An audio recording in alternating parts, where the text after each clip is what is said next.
नमस्कार, स्वागत है आपके अपने ही चैनल कृष्णा स्टडी पॉइंट में। आज हम लेकर आए हैं एक नई स्टोरी जो कि बहुत ही पढ़ने में मज़ा आने वाला है और इसमें आपको ट्रांसलेशन करने को मिलेगा और इसमें नए नए वर्ड सीखने को मिलेगा। चलिए सबसे पहले टाइटल का नाम पढ़ लेते हैं। टाइटल का नाम है मिनी एंड रिमी। मिनी और रिमी ये दो बकरी का नाम है।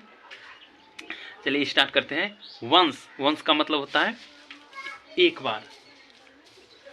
अपॉन, अपॉन अ टाइम मतलब एक समय की बात है या एक बार की बात है। There was two goat Mini and Rimi.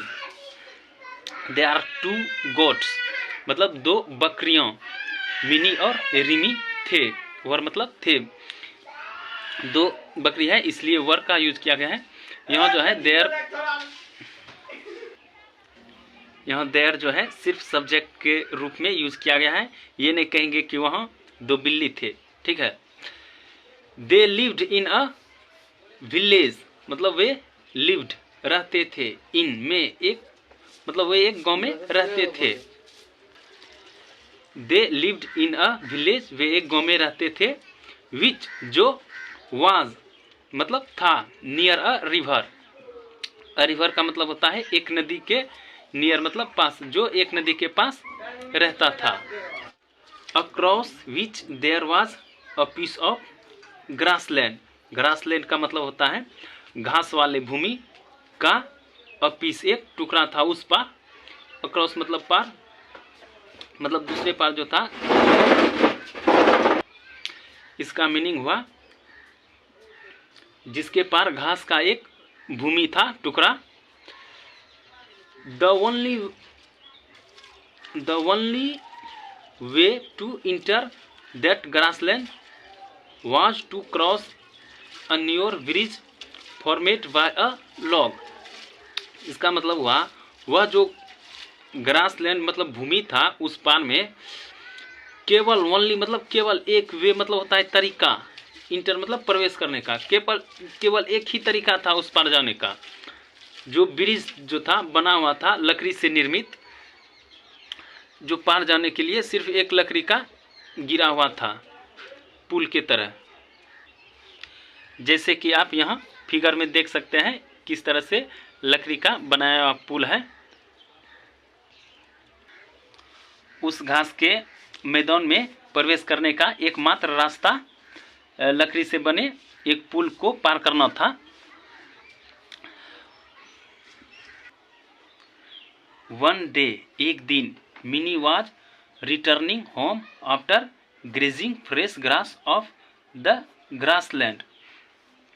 एक दिन मिनी था रिटर्निंग मतलब मिनी रिटर्न मतलब वापस आ रहा था, होम घर से, आफ्टर बाद, किसके बाद, ग्रेजिंग फ्रेश ग्रास मतलब ग्रेजिंग मतलब चरना होता है, फ्रेश ताजा घास, घास के मैदान से चरकर वापस आना था।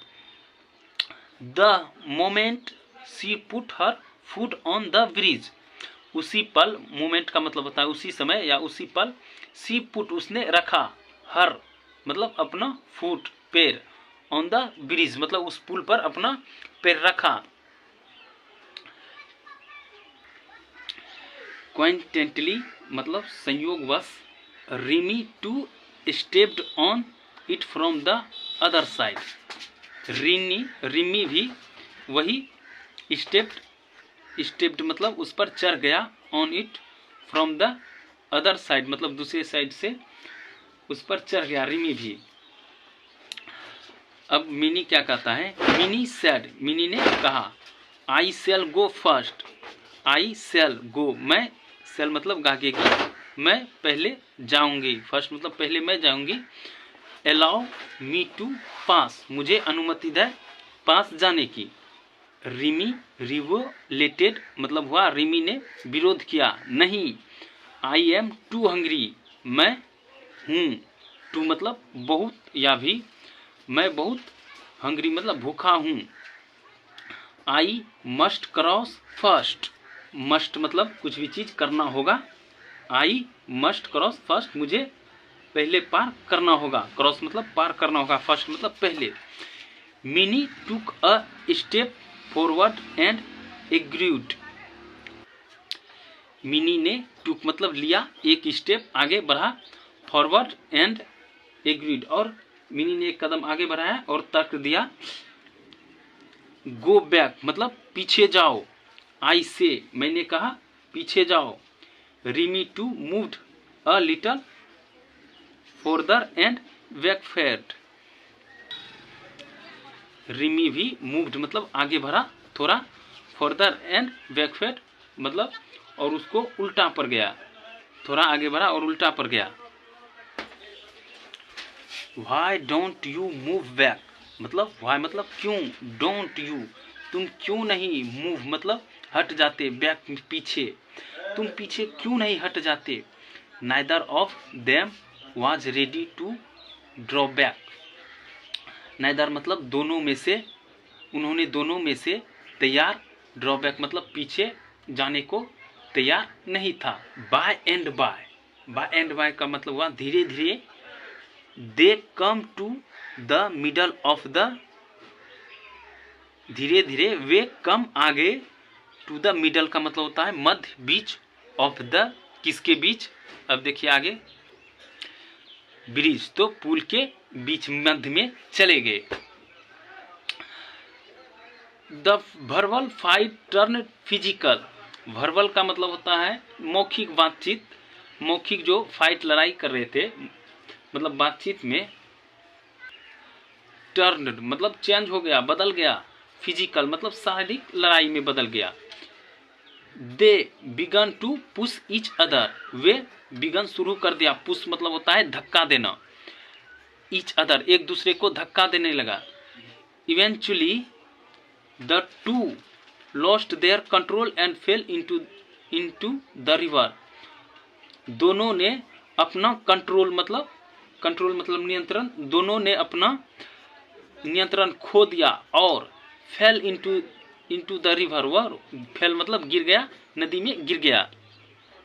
दैट वाज एंड मतलब वह उसका जो था, एंड मतलब अंत था, किसका, ऑफ टू फेबल माइंडेड मतलब हुआ, फेबल माइंड का मतलब हुआ कमजोर दिमाग वाली बकरियों का अंत था।